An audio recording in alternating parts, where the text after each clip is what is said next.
जय हिंद साथियों, नमस्कार।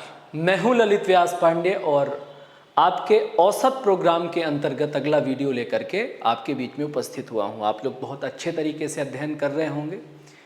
बीच में कुछ कंसिस्टेंसी की प्रॉब्लम हो रही है, चूँकि अभी समय भी ऐसा चल रहा है, शादी ब्याह का मसला है और घर में एक गमी हो जाने की वजह से बड़े पिताजी हमारे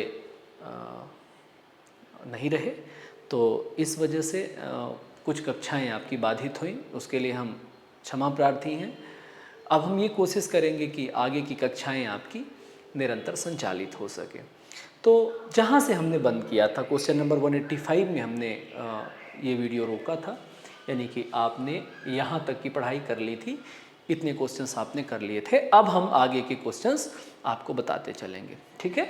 तो मुझे उम्मीद है कि आप लोग हमें पूरा सपोर्ट करेंगे, जिसकी वजह से आपकी जो कक्षाएं जो बाधित हो रही थी अब बाधित नहीं होंगी, है ना। तो औसत का मतलब, जैसा कि आप सभी लोग जानते हैं, एक बराबर बंटवारे को ही हम लोग क्या कहते हैं, औसत कहते हैं। एक समूह में इक्वल बंटवारे को ही क्या कहते हैं, औसत कहते हैं। दूसरी बात यह है कि इच्छा शक्ति आपके अंदर की जागृत, बुझनी नहीं चाहिए। वो जो आग है, वो जो भूख है ना, वो बुझनी नहीं चाहिए। और आग और भूख इसलिए भी नहीं बुझनी चाहिए कि आपको एक बात अपने फ्रंट लाइन पे लिख लेनी चाहिए कि अगर आपको एक दिवसीय परीक्षाएं, वनडे एग्जामिनेशन क्रैक करना है तो बिना मैथमेटिक्स के आप क्रैक नहीं कर सकते। मैथमेटिक्स भी अगर आपको लर्न करना है तो बहुत हाई फाई मैथमेटिक्स लर्न करने की बजाय आप क्रमवार तरीके से जब मैथमेटिक्स सीखेंगे, अध्ययन करेंगे, प्रैक्टिस करेंगे, तब जा कर के आपका कल्याण हो पाएगा। तो उसी क्रम के हिसाब से मैंने सोचा है कि आपको 250 के आसपास प्रश्न हर चैप्टर से मैं आपको देता चलूँ। एक एक पैटर्न के 3-3, 4-4 क्वेश्चन इसलिए देता हूँ जिससे आपको चीज़ें सीखने में बड़ी सरलता हो। तो ये सवाल है कि लगातार 5 प्राकृतिक संख्याओं का जो औसत है वो x है। ध्यान दीजिएगा, यदि अगली 2 संख्याएं और मिला ली जाएं तब औसत में क्या परिवर्तन होगा। तो इस प्रकार के क्वेश्चन आपके एग्जाम में पूछे जाते हैं। हालांकि लेवल 1 में हम लोगों ने ऐसे बहुत सारे क्वेश्चंस किए थे। आपको पता है कि जब लगातार डिफरेंस वाले संख्याएं होती हैं तो उनका जो एवरेज होता है तो बीच वाली संख्या होती है। बीच वाली संख्या कुछ इस प्रकार से आप समझिए, जैसे कि मैंने लिखा 3, 4, 5, 6 और 7, ये लगातार संख्याएं हैं। तो औसत क्या होगा? औसत तो 5 होगा। यानी ये जो x है, x का मान कितना होगा? x का मान आप देख रहे हैं 5 होगा। अब उसने क्या कहा कि अगली 2 संख्याएं और मिला ली जाएं। तो अगली 2 संख्या क्या होगी बेटा? 8 होगी और 9 होगी। तो जब अगली 2 संख्या और मिला ली जाएगी तो बीच वाली संख्या कहाँ पे शिफ्ट हो जाएगी? यहाँ पे शिफ्ट हो जाएगी ना भाई। 1 2 3, 1 2 3 बीच में यहाँ शिफ्ट हो जाएगी। तो अब देखिए, पहले x का मान कितना था? पहले x का मान 5 था। अब x का मान कितना हो गया है? x का मान 6 हो गया है। यानी कि पुराने मान से कितना वृद्धि हुई? तो यहाँ पर देखिए, आप कहेंगे सर 1 की वृद्धि हुई। जब बराबर डिफरेंस वाली संख्याओं के विषय में कहा जाए और अगली 2 संख्याएं मिलाई जाएं तो उतनी ही वृद्धि होती है जितनी उन संख्याओं के बीच का अंतर होता है। लेकिन उसकी शर्त क्या है? उसकी शर्त यह है कि अगली 2 संख्याएं ही मिलाई जानी चाहिए। मेरी बात समझ में आ गई? तो अगला सवाल अपन देखते हैं। अगला क्वेश्चन बेटा आपके सामने ये रहा। ये क्या कहता है कि लगातार 5 सम संख्याएं, अब यहां पर देखना है सम संख्याएं। तो सम संख्याओं में डिफरेंस कितने का होता है? सम संख्याओं में डिफरेंस 2 का होता है ना, 2, 4, 6, 8, 10। तो सम संख्याएं यानी 2 का डिफरेंस, इवन नंबर्स, औसत x था। यदि अगली 2 संख्याएं, ध्यान रखना ये कार्यक्रम 2 संख्याओं पर ही संचालित होगा, अगली 2 संख्याएं और मिला ली गई तो जो औसत है वो जस्ट एक स्टेप खिसकेगा, लेकिन डिफरेंस कितने का है? 2 का है। इस वजह से इस बार अब 1 की वृद्धि नहीं, इस बार अब कितने की वृद्धि होगी? 2 की वृद्धि होगी। वहां प्राकृतिक संख्याएं थी, नेचुरल नंबर्स थे। नेचुरल नंबर में डिफरेंस कितने का होता है? 1 का होता है, इसलिए वहां 1 की वृद्धि हुई थी। और ये इवन नंबर है यानी कि सम संख्याएं हैं, तो यहाँ कितने की वृद्धि होगी बेटा? 2 की। तो ये जरा जरा से सवाल आते हैं, लेकिन ये बेहतरीन कॉन्सेप्ट होगा तभी आप इन प्रश्नों को हल कर पाएंगे, अदरवाइज इन प्रश्नों को आप सॉल्व नहीं कर पाएंगे। मेरी बात समझ में आ रही है? अगला सवाल देखिए। अगला सवाल है आपका ये, अगला क्वेश्चन ये क्या कहता है, लगातार 5 सम संख्याओं का औसत x है, अगली एक संख्या मिला ली जाए। अब यहां मसला है, पहले 2 मिला रहे थे, अब कितनी मिला रहे हैं, एक संख्या मिला रहे हैं। तो जितने का डिफरेंस होता है उसका आधा, 2 संख्याएं मिलाएंगे, नोट कर लेना है आपको, अगर बराबर डिफरेंस वाली 2 संख्याएं मिलाएंगे तो डिफरेंस के बराबर औसत बढ़ेगा या घटेगा अगर कम करेंगे तो, है ना। लेकिन अगर सिर्फ एक संख्या मिलाएंगे तो जितना डिफरेंस होता है उसका आधा, तो सम संख्या में कितने का डिफरेंस होता है, सम संख्या में 2 का डिफरेंस होता है, तो 2 का आधा यानी 1। इस बार कितने की वृद्धि होगी, 1 की वृद्धि होगी। देखिए ना कैसे, कितनी संख्याएं, लगातार 5 सम संख्याएं हैं, 5 सम संख्याएं यानी यहां पर देखिए 2, 4, 6, 8, 10, 5 सम संख्याएं हैं, यानी एवरेज अभी ये होगा। लेकिन अगली संख्या जैसे ही आप मिला लेंगे 12, वैसे ही एवरेज यहां नहीं खिसकेगा, एवरेज इन दोनों के बीच में आएगा यानी कि 7 होगा। तो कितने का परिवर्तन हुआ, 1 का परिवर्तन हुआ। तो ध्यान रखना कि 1 की वृद्धि हो जाती है। बहुत आसान है, जरा देखिए ना अगला सवाल देखिए। अगला क्वेश्चन आपका ये क्या कहता है, ये कहता है लगातार 5 प्राकृतिक संख्या ध्यान रखिएगा, नेचुरल नंबर में डिफरेंस 1 का होता है। डिफरेंस कितने का होता है बेटा, 1 का। औसत x था, यदि अगली एक संख्या पर मिला लें, कितनी संख्या मिला लें, 1। तो एक संख्या मिलाने से क्या परिवर्तन होता है, एक संख्या मिलाने से जितने का डिफरेंस होता है उसके आधे का परिवर्तन होता है ना। तो 1 का आधा कितना होगा, तो 1 का आधा आधा होगा। तो आप कहेंगे सर 0.5 की वृद्धि होगी। कितने की वृद्धि होगी, 0.5 की वृद्धि होगी। That is the answer.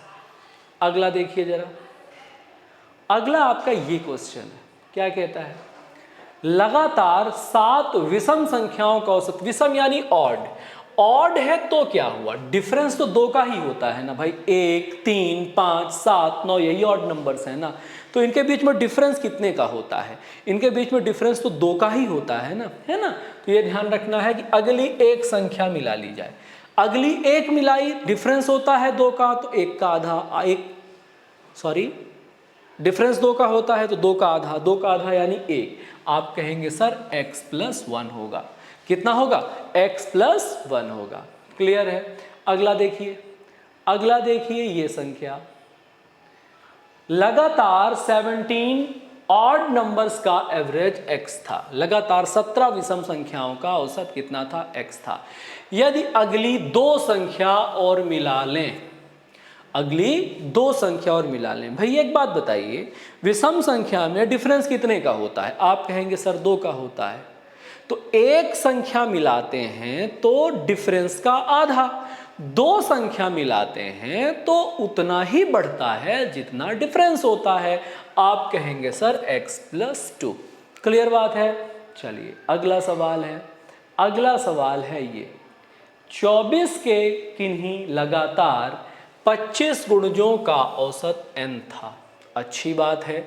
अगली 2 संख्याएं और शामिल कर लेने से औसत में क्या परिवर्तन होगा, किसके, 24 के लगातार 25 गुणजों का औसत n था, अगली 2 संख्याएं और शामिल कर लेने से। मैंने अभी बताया, अगर 2 संख्याएं शामिल करते हैं, कितनी, 2 संख्याएं शामिल करते हैं,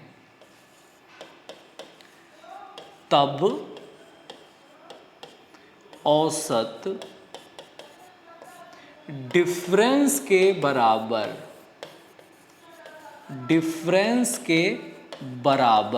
बढ़ता है।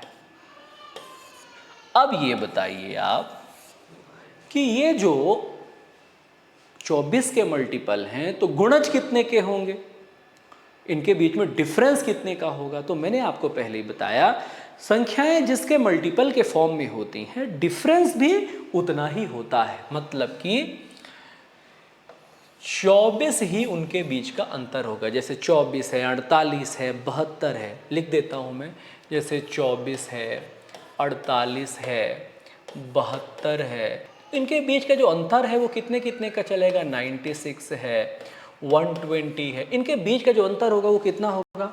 24 ही होगा। अब यहाँ ये देखना है कि हमने कितनी संख्याएं मिलाई। आप कहेंगे सर 2 संख्याएं मिलाई। कितनी संख्याएं? 2।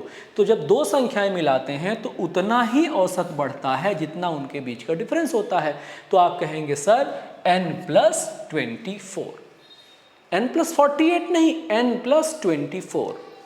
जितना अंतर होता है अगर 2 संख्याएं मिलाई जाती हैं उतना ही बढ़ता है। ठीक बात है। देखिए अगला क्वेश्चन है आपका ये, 15 संख्याओं का औसत 27 था। 15 संख्याओं का औसत कितना था? 27 था।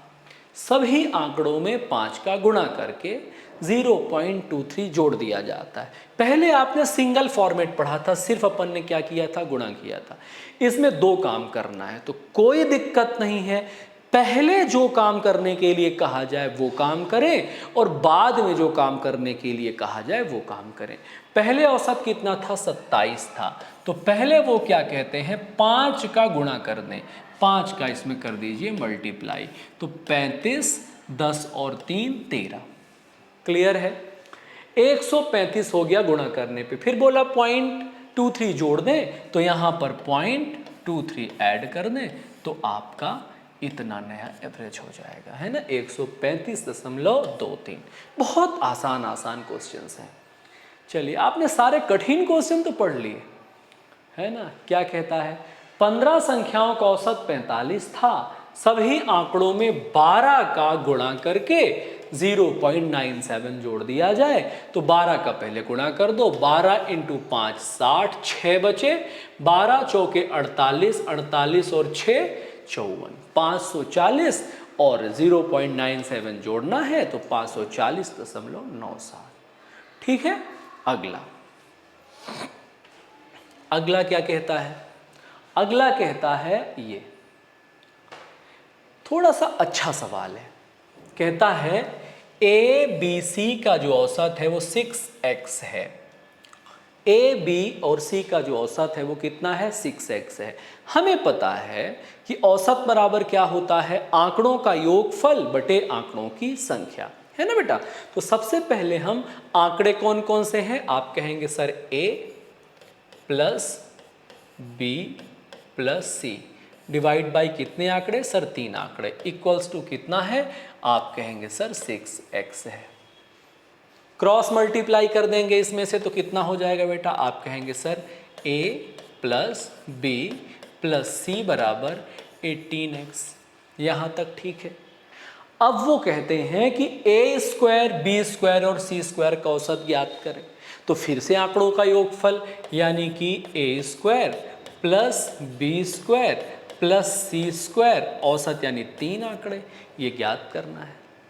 अब हम लोग एक प्रॉपर्टी जानते हैं, बचपन में आपने सीखी होगी। प्रॉपर्टी होती है A + B + C का whole square equals to A² + B² + C² + 2AB + BC + CA। और उन्होंने यहाँ दे रखा है कि अगर AB + BC + CA बराबर 0 हो, यानी कि अगर ये पूरा का पूरा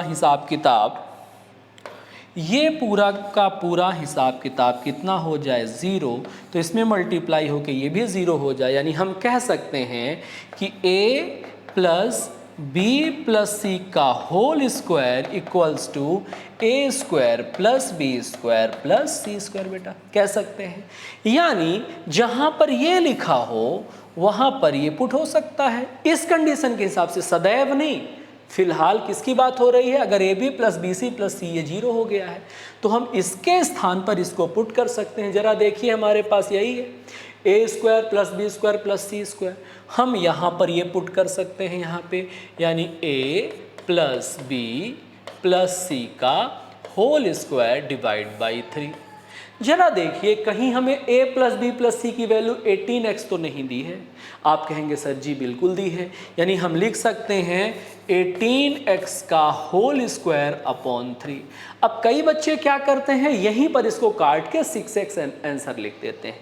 3 से 18 बार काट के 6x यहाँ पर फिलहाल है नहीं, बट बच्चे ऐसा करते हैं। अपन को यहाँ क्या करना है कि 18x into 18x into 18x upon 3, तो 3 से कितनी बार हो गया ये 6 बार, 3 से कितनी बार हो गया 6 बार, है ना।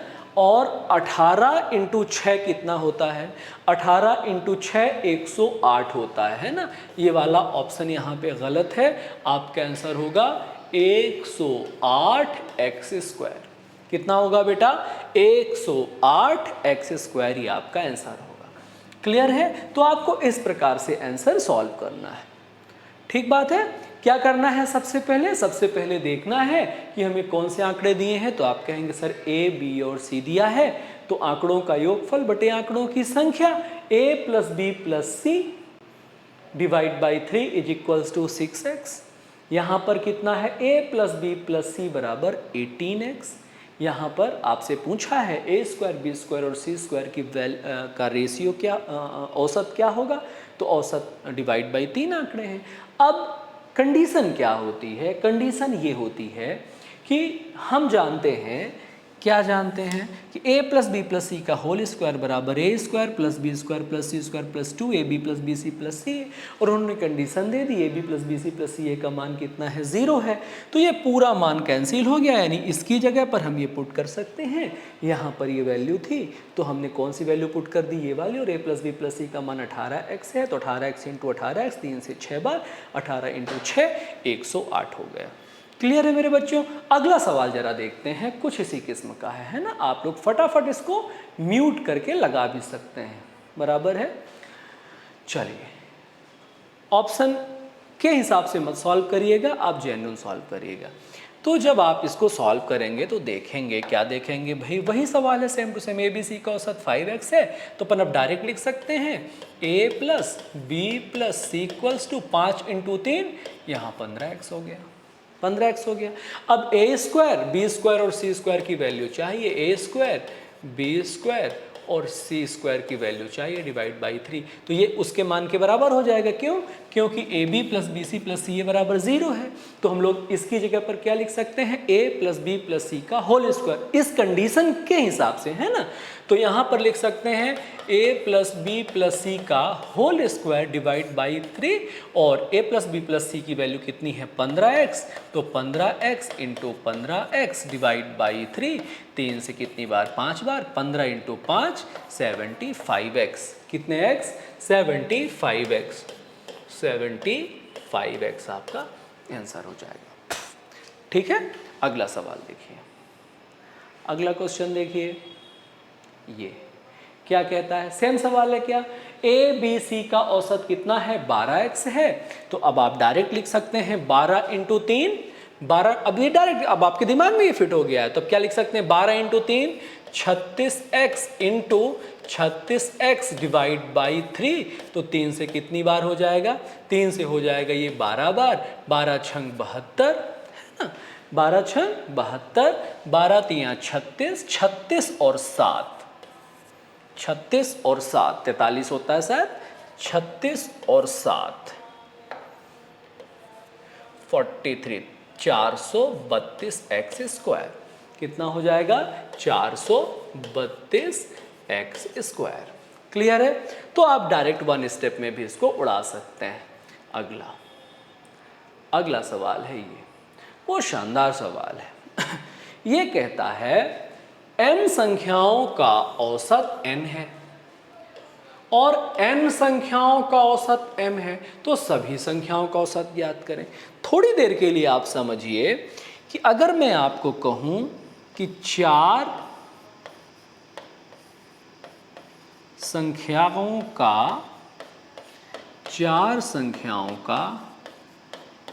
औसत 5 है, 4 संख्याओं का औसत 5 है, तो टोटल कितना होगा, तो आप कहेंगे सर 4 इंटू 5, 4 गुणा 5 यानी कि 20 हो जाएगा। हो जाएगा। अब अगर मैं कहूँ उल्टा, उल्टा किया ना उसने कि 5 संख्याओं का औसत, 5 संख्याओं का औसत 4 है। तो जरा देखना बेटा क्या करूँगा, 5 में 4 का गुणा करूँगा तो ये भी 20 हो जाएगा। अब उसने कहा सभी संख्याओं का औसत, तो क्या जानते हैं, आंकड़ों का योगफल बटे आंकड़ों की संख्या। तो 20 और 20 आंकड़ों का योगफल, और आंकड़े कितने हैं यानी आंकड़ों की संख्या कितनी, तो पहले 4 संख्याएं थी फिर 5 संख्याएं, तो 4 और 5 कितना हो जाएगा, 9 हो जाएगा। तो ये न्यूमेरिकल हो गया। तो ये कितना हो जाएगा भाई, कितनी बार 20 आया है, 20 कितनी बार आया है यहाँ पर 2 बार आया है, तो न्यूमेरिकल है ये, तो जुड़ जाएगा। आप बोलोगे सर 40/9, लेकिन क्या इनको आप जोड़ सकते हो, नहीं जोड़ सकते हो। तो ये क्या हो जाएंगे, आप जरा देखिए, m संख्याओं का औसत n है तो टोटल हो गया mn। n संख्याओं का औसत m है तो टोटल फिर से कितना हो गया, mn। तो ये हो गया आंकड़ों का योगफल बटे आंकड़ों की संख्या। आंकड़े कितने हैं, कुछ m है कुछ n है, यानी m प्लस n। तो ऊपर कितना हो गया, 2mn, 2mn upon m plus n। ये आपका फाइनल आंसर हो गया। बात समझ में आ गई। जैसे मैंने ये न्यूमेरिकल समझाया है, इसी न्यूमेरिकल के आधार पर ये वेरिएबल क्वेश्चंस आप सॉल्व करके डील कर सकते हैं। मेरी बात समझ आ गई। अब देखिए अगला सवाल, सेम सवाल अगला है इस किस्म का। क्या कहता है, कहता है ये कि m संख्याओं का इस बार औसत कितना है बेटा, n²। तो जब m संख्याओं का औसत n² है तो आप जरा बताइए क्या हम इसको n² लिख सकते हैं, टोटल नंबर। उसके बाद बोलता है n संख्याओं का औसत m² है, तो टोटल हम लोग क्या m² लिख सकते हैं।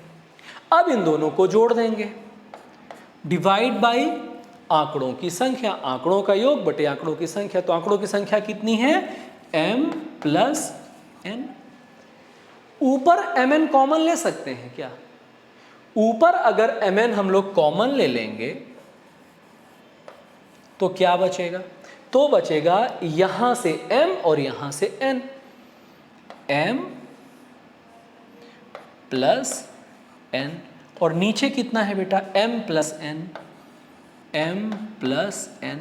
तो क्या ये आपस में कट जाएंगे, सिर्फ क्या बचेगा, mn। तो इस बार आपके क्वेश्चन का आंसर कितना हो जाएगा बेटा, mn हो जाएगा। बात समझ में आई। तो ऐसे कुछ टेक्निकल क्वेश्चन देखने में आपको लगेंगे हैवी हैं, लेकिन बहुत आसान होते हैं।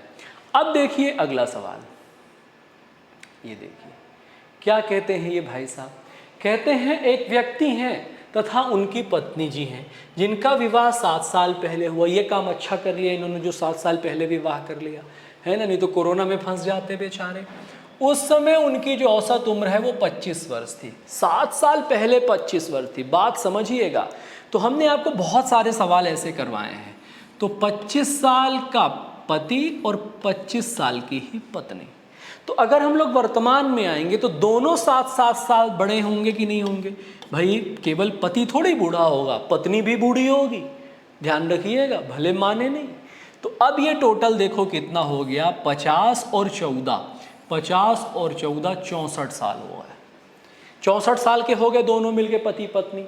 अब उनके पास एक बच्चा भी है, उनके पास एक बच्चा भी है, यानी अब आदमी हो गए 3। ध्यान रखिएगा, पति और पत्नी कुल मिला के भी 64 साल के हैं, लेकिन तीनों की जो औसत उम्र है वो कितनी है भैया, तीनों की औसत उम्र 23 साल है, लेकिन आदमी कितने हैं, 3। अब यहाँ से देखिए 23 साल, बच्चा भी है, यानी 3 आदमी, यहाँ से 3 × 3 9 और 3 दूनी 6, 69 ईयर के हो गए।